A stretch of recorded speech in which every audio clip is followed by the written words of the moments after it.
What are you holding that thing in front of my face for, huh? Let's take a picture. I'm so goddamn beautiful. The girls are just jumping all over my ass. Not only the girls, but the boys, too, and the men. I gotta have a bodyguard. Reverend Ellington is a big, tough guy. He keeps them goddamn boys off of me. Is there a girl in the... Well, she might as well learn the facts a lot. Ah, they say... Oh, yeah. Now, what do you want to know? I'm gonna pose like a son of a bitch, too. Show my teeth. Okay. Shoot. What do you want to know? I'll tell you all about how to cure the sick. You know what makes them sick? Now I'm going to tell you how to cure them. First of all, do away with the electric shock. It interferes with the abstract thinking, the prefrontal lobes. Bring back the metrazole, but fatten them up with meat, the muscle, not the fat, the muscle. Plenty of meat and liver, mostly liver, meat, fish, eggs, all your dairy products, but don't mix the milk with the meat. Go back to the Jewish dietary laws. Gabish. Then you give them the metrazole. 3 treatments and I was all right. I had 3 electric shocks that made me crazy. 60 insulin treatments did nothing but blow up my body. I weighed 180 pounds, but the metrazole, the pins and needles went right out of my head. And the anxiety and laying on the couch like a dead man, that disappeared. Bring back the metrazole. Dr. Murphy, a good Irish Catholic doctor, invented it. And Dr. Bellinger in the Brooklyn State Hospital, he used it on me and got me out in 4 months on my 21st birthday, February 22nd. What a gift, huh? On Labor Day of 1957, the Christian Science practitioner brought me out of it. Then I decided I was going to commit suicide. I tried everything, even the Roman Catholic, the pieces of the bones of St. Teresa and all that shit. I drank holy oil and holy water. My sister bathed me with all that bullshit. And I said, either I'm going to get cured this weekend or I'm going to get the throat cut, because the doctors had written to my sister, and I sneak. I'm a snoop. Hey, he's hopeless. He's going to stay here for life. I passed the Catholic chaplain's office, and the Protestant minister, that son of a bitch, he says to the priest, he says, I see they threw the Christian Scientists out of the chapel. And the priest said, well, they do what's good. You see, the Catholics are very charitable. He said they do what they can, because we're only a small group. I said, the son of a bitch, right at that moment, mind you, when I heard it, that's not coincidence, that's a divine plan. I went to the Christian Scientists. In 3 days, on a Monday, I came back to the hospital. The Jewish doctor, he looked at me. I was sitting big as life on the telephone. He says, quoting from the Bible, he hath put the mighty down from their seat and hath exalted them of low degree. I was a dead dog on the floor on the Friday when I went on past, and on Monday I was a big shot behind the goddamn desk.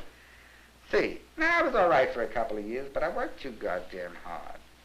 Then the son of a bitch, Hendy, he forces me to take electric shock up there. I call him a bag of bones, a rag bag, a refugee from the rag bag, a Protestant son of a bitch again. He gave me the electric shock. He destroyed my memory and my thinking process.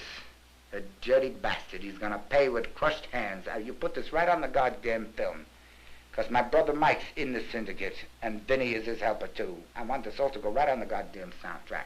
Either that or he's going to go down on his goddamn knees.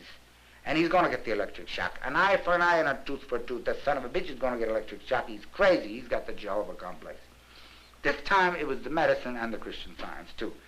The Nardil and the Stelazine and this new one, the Meloril. And the sodium amytal for the people that can't sleep at night. Why don't you use the sodium amytal? It isn't that habit forming, is it? Hey, come on. You're supposed to be telling me. This is all I get. Meloril to keep me from going into euphoria. See, that's what happened the last time. I went so high, Jesus, there was nobody holding me down. I went not past the goddamn moon or the rocket.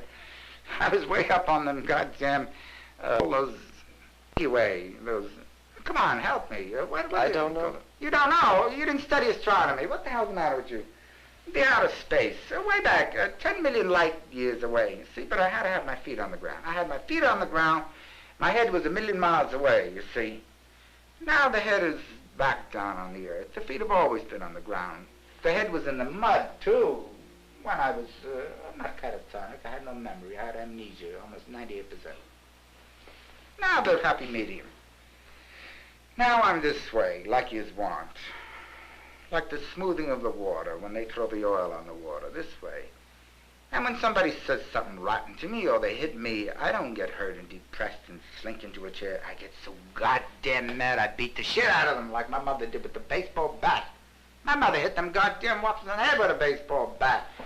And the girls, if they come home late, she hit the boyfriends on the back with a broom and she threw the dishes at the girls like Maggie and Jiggs. Down the cellar she chased them.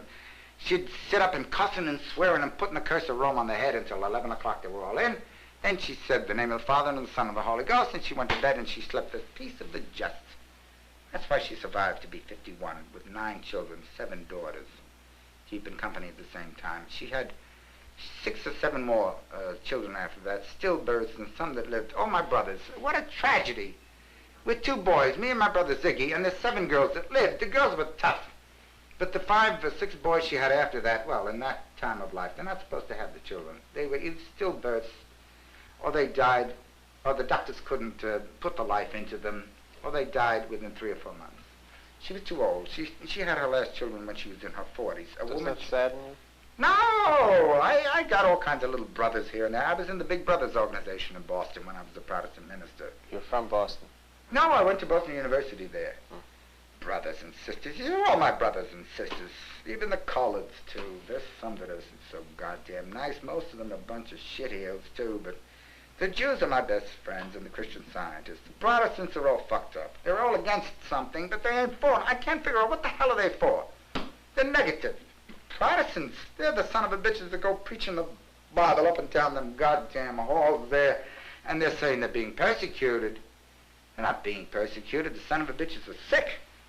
They see visions and hear voices and all that horse shit. The only ones that saw the visions and heard the voices that were real saints were people like Joan of Arc. There was a real... She didn't hear voices. Only what we Christian Scientists call angel thoughts, God directing our thought processes. Not voices. We don't hear voices and we don't see visions. We see in the mind's eye. You do too, don't you?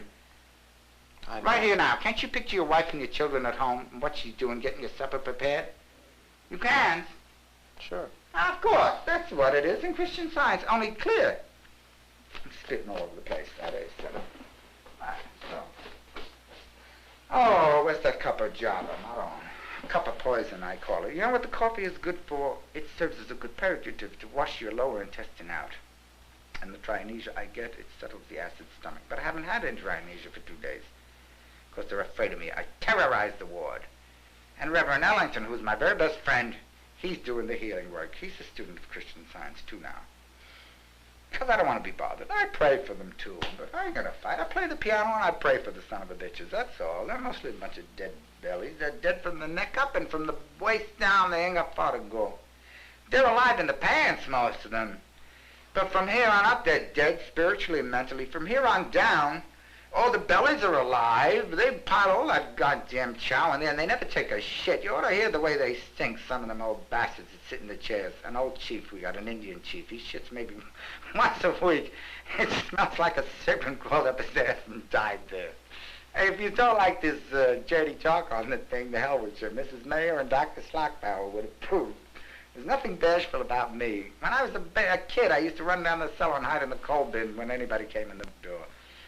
But they shot me out of that. The insurance man used to come around on Friday night and ask my mother, can George come and turn the lights out in the synagogue? I flicked the switch, the old rabbis. Orthodox, I still go see them every time I'm there. That's the first place I head for the rabbis over there. They couldn't flick the switch. He used to lift me up. I was 5 or 6 years old.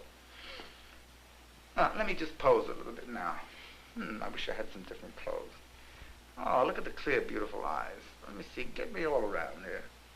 How about the physique? Shall I take my shirt off or anything like that? Won't show. Sit down. No. On the hand, I told you.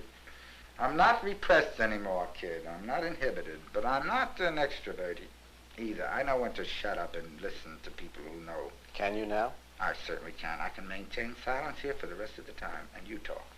I asked you to. Go ahead. Well, let's see if you can keep quiet for a few moments. Mm-hmm.